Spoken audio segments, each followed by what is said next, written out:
السلام علیکم ورحمۃ اللہ وبرکاتہ۔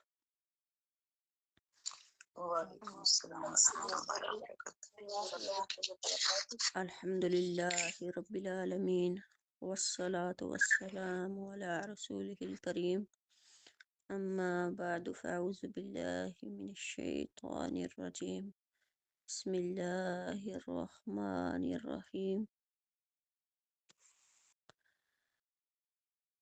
آج ہم سورۃ حجرات کی آیت نمبر 12 پڑھیں گے۔ تو آج ہم اخلاقی اسباق میں سے ایک ایسی آیت پڑھیں گے۔ اللہ پاک نے قرآن پاک ایک ہدایت، ایک نعمت، ایک رحمت ہمارے لیے نازل فرمایا، اور اگر ہم قرآن پاک کو عملی زندگی میں لائیں، اس کو سمجھیں، ان کی اخلاقی جو سبق ہیں ان کو اپنی زندگی میں کریں، تو ہمارے مسائل سارے حل ہو جاتے ہیں، ہماری پریشانیاں دور ہو جائیں گی، ہمارے لڑائی جھگڑے سارے ختم ہو جائیں گے۔ تو اللہ پاک ہمیں عمل کی توفیق عطا فرمائے۔ جیسے کل ہم نے لیسن پڑھا تھا کہ کیا کرنا ہے، مذاق نہیں بنانا، عورتوں نے عورتوں کا مذاق نہیں بنانا، اور نام نہیں بگاڑنے، الٹے القابات سے نہیں پکارنا۔ البتہ ایسا لقب جو کسی دوسرے کو پسند ہو، کسی کو اچھا لگے، ایسا لقب جو ہے وہ لے سکتے ہیں، نام لے سکتے ہیں۔ اعوذ باللہ من الشیطان الرجیم، بسم اللہ الرحمن الرحیم، یا ایہا الذین آمنوا اجتنبوا، یہاں پھر اللہ پاک نے صدا لگائی، یا ایہا الذین آمنوا، اے لوگو جو ایمان لائے ہو، ایمان والو۔ میم کے نیچے زیر ہوتی تو وہ حکم ہو رہا ہوتا ہے، ابھی ایمان والے نہیں بلکہ لے آؤ، لیکن میم پہ زبر کی یہ علامت ہے کہ ایمان والے، یعنی جو ایمان والے ہیں، تو اللہ خاص ایمان والوں سے مخاطب۔ کثیرا من الظن، نجتنبو بچو، کثیرا بہت زیادہ، من الظن بہت گمان سے بچو، کیا کرو، بہت زیادہ گمان سے بچو۔ تو بہت زیادہ جو ان بعض الظن، جو بعض گناہ ہیں، اسم وہ گناہ ہے، جو بعض ظن ہے وہ کیا ہے، گناہ ہے۔ ولا تجسسوا، جاسوسی نہ کرو، کیا کرو، جاسوسی نہ کرو۔ ولا یغتب، اور غیبت بھی نہ کرو، بعضکم من بعض، ایک دوسرے کی غیبت نہ کرو۔ کیا، یحب پسند کرتا ہے، ان یاکل کہ کھائے، اخیہ اپنے بھائی کا، میتن مردہ بھائی کا گوشت کھائے، فکرہتموہ، تو یہ جو بات ہے یہ بڑی آپ کو ناپسند لگے گی۔ واتقوا اللہ، اللہ تعالیٰ سے ڈر جاؤ، ان اللہ بے شک اللہ تعالیٰ، تواب بہت توبہ قبول کرنے والا، رحیم رحم کرنے والا۔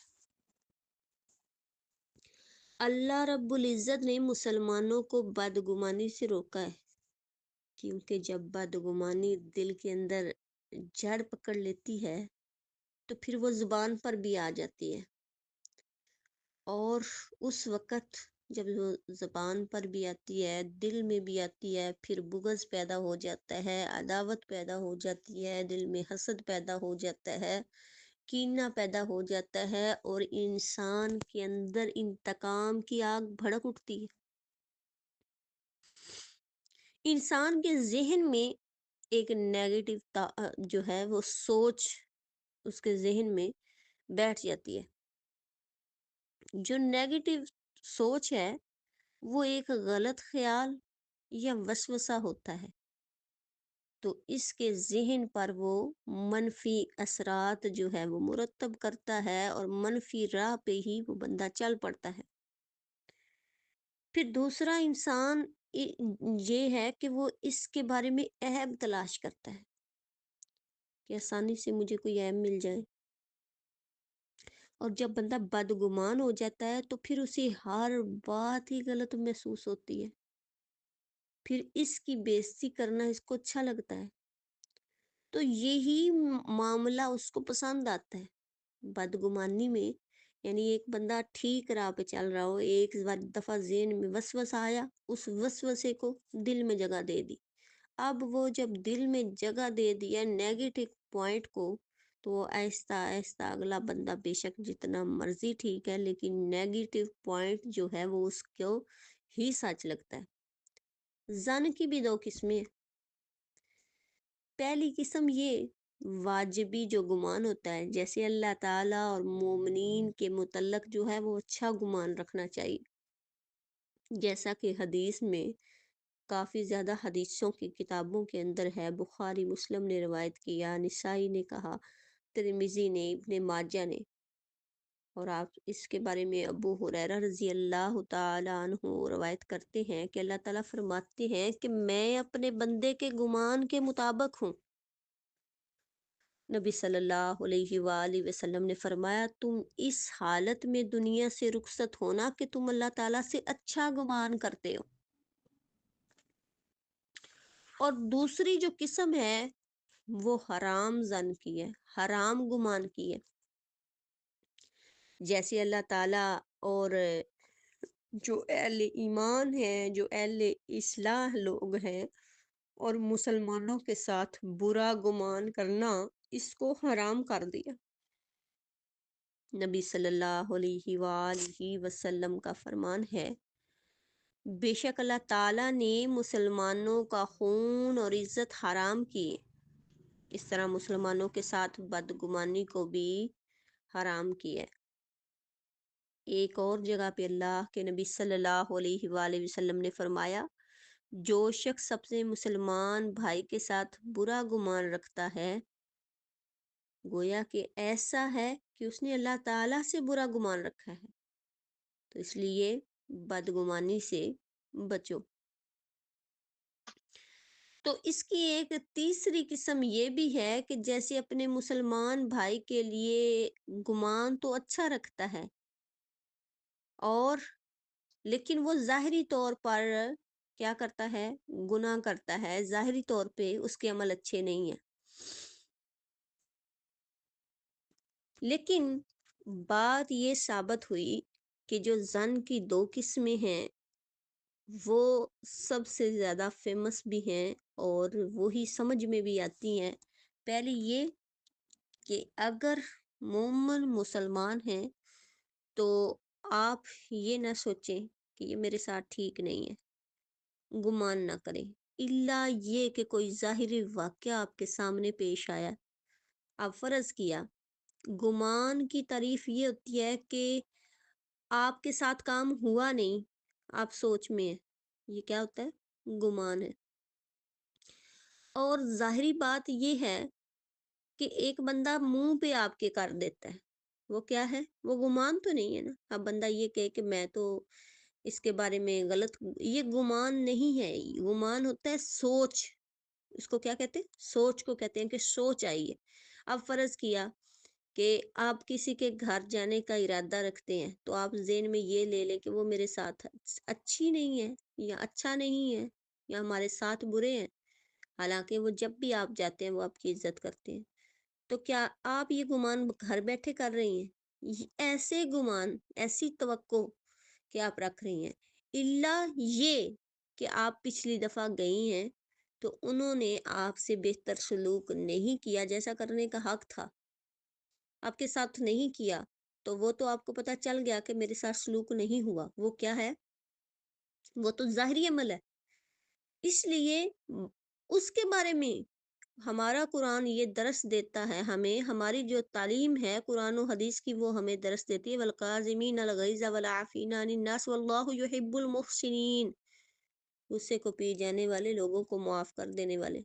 یعنی اگر برا کوئی سلوک کر رہا ہے، اس کے بارے میں بھی فرمایا کہ اسے کیا کرنا ہے، غصے کو پی جائے۔ لیکن اگر آپ ویسے ہی سوچ رکھ لیں کہ فلاں میرے ساتھ، اور یقین کریں یہاں سے بات آگے نکلنے لگی کہ ہمارے گھروں کے جو 100% مسائل ہیں نا، وہ گمانوں سے بنے ہوئے ہیں، بدگمانی سے بنتے ہیں، اور خاص کر جوائنٹ فیملی سسٹم۔ اس میں کیا ہوتا ہے کہ آپ کا جو بہن بھائیوں کا نظام ہے وہ چل رہا ہے، شادی ہو گئی ہے، بہو اندر نہیں آ گئی ہے، تو گمان کیا ہے؟ اگر ساس کو بغض ہوگا تو وہ اپنی بیٹیوں کو بدگمانی میں رکھے گی، یہ بھابھی تمہارے لیے اچھی نہیں ہے، پتہ نہیں ان کو یہ کبھی موقع ملا ہی نہیں ہے کہ وہ برتاؤ کر لیں، دیکھیں تو صحیح کہ اچھی ہے یا نہیں، وہ کہنے کی وجہ سے یا سننے کی وجہ سے بس ٹھیک ہے، گمان کر لیا اچھی نہیں ہوگی۔ تو کچھ ایسی باتیں جو بدگمانی سے خود سے ذہن بنا لینا، گھروں کے مسائل، اسی طرح دیورانی جیٹھانی کا مسئلہ کہ ایک دوسرے کو بدگمانی کرنا کہ وہ میرے لیے اچھا نہیں ہے، کہ اسی طرح کزن آپس میں، چچا زاد آپس میں، خالہ زاد آپس میں یہ ذہن بنا لینا کہ فلاں مجھ سے حسد کرتا ہے، چاہے وہ نہ کرتا ہو۔ اور ایسا ہوتا ہے کہ کزنوں کے اندر پیار بھی ہوتا ہے، جو آپس میں رشتہ داریاں ہوں تو کتنے ہی ایسے مسائل ہیں جو بدگمانی کی وجہ سے بن جاتے ہیں۔ تو یہ قرآن نے درس دیا ہے اور یہ حرام ہے، اور ایسا کرنا، ایسا سوچنا جب تک کوئی ظاہری معاملہ پیش نہیں آتا جوائنٹ فیملی سسٹم میں، اس کو بحال رکھنے کے لیے، عزتیں بحال رکھنے کے لیے، رشتے قائم رکھنے کے لیے ان باتوں کو ذہنوں سے نکالنا پڑے گا۔ فرض کیا اگر کوئی دوسرا آ کے آپ کو بات بتائے بھی، جیسا کہ ہم نے سورۃ حجرات کے شروع میں پڑھا ہے کہ آپ کے بارے میں فلاں بدگمان ہے، تو اس کو بولیں کہ جو ہے میں اس واقعے کی تصدیق کروں گی، اور جب تک یہ بات میرے سامنے نہیں آئے میں ان کے بارے میں اچھا گمان رکھوں گی۔ تو آئے گا دوسری دفعہ؟ نہیں آئے گا۔ تو بعض لوگ ایسے ہوتے ہیں جو شیطانوں جیسا جو کردار ادا کر رہے ہوتے ہیں، من الجنت والناس آیا نا قرآن پاک میں کہ جنوں میں سے بھی انسانوں میں سے بھی وسوسے ڈالتے ہیں، تو کچھ لوگ ایسا کردار ادا کرتے ہیں جو خود لڑائی ڈلوانے کے در پہ ہوتے ہیں۔ تو بچنے کی کوشش کرنی چاہیے۔ آپ صلی اللہ علیہ وآلہ وسلم نے اس کی بڑے اچھے سے وضاحت کی۔ سیدہ صفیہ رضی اللہ تعالی عنہا فرماتی ہیں کہ رسول اللہ صلی اللہ علیہ وآلہ وسلم اعتکاف کرتے تھے، اور میں آپ صلی اللہ علیہ وآلہ وسلم کی زیارت کے لیے رات کو آپ صلی اللہ علیہ وآلہ وسلم کے پاس آئی، اور میں نے آپ صلی اللہ علیہ وآلہ وسلم کے ساتھ باتیں کی، اور جب واپس جانے کے لیے کھڑی ہوئی تو میرے ساتھ کھڑے ہوئے اور تاکہ مجھے واپس لوٹائیں۔ تو ان کی رہائش اسامہ کے گھر میں تھی۔ انصار کے 2 آدمی چل رہے تھے، جنہوں نے آپ صلی اللہ علیہ وآلہ وسلم کو دیکھا تو دوڑے۔ نبی صلی اللہ علیہ وسلم نے فرمایا ٹھہر جاؤ، یہ صفیہ بنت حی ہے۔ ان دونوں نے کہا سبحان اللہ، آپ اللہ کے رسول ہیں۔ تو پھر یعنی ان کا یہ مطلب تھا آپ اللہ کے رسول ہیں تو ہم کیسے شک کر سکتے ہیں کہ یہ کوئی اور عورت ہے؟ رسول اللہ صلی اللہ علیہ وسلم نے فرمایا بے شک شیطان انسان میں خون کی طرح چلتا ہے، میں ڈرا ہوں کہ تمہارے دلوں میں بدگمانی نہ ہو جائے۔ تو اس حدیث سے اندازہ لگائیں کہ اللہ کے نبی صلی اللہ علیہ وآلہ وسلم کو بھی اس بات کا خطرہ لاحق ہوا کہ ان کے ذہن میں بدگمانی نہ آئے کہ پچھلے رات کے پہر میرے ساتھ کون سی عورت ہے۔ تو اب اس سے ایک اور مسئلہ ثابت ہوتا ہے، وہ یہ کہ جو بندہ کہتا ہے کہ اعتکاف میں منہ لپیٹ کے چلے، اعتکاف میں ضروری بات نہ کریں، اعتکاف کے بارے میں ایسے کچھ باتیں کی ہوئی ہیں کہ بندے اس کو اعتکاف سے ڈرتے ہیں کہ اعتکاف بیٹھے تو یہ ہو جائے گا، یہ ہو جائے گا، یہ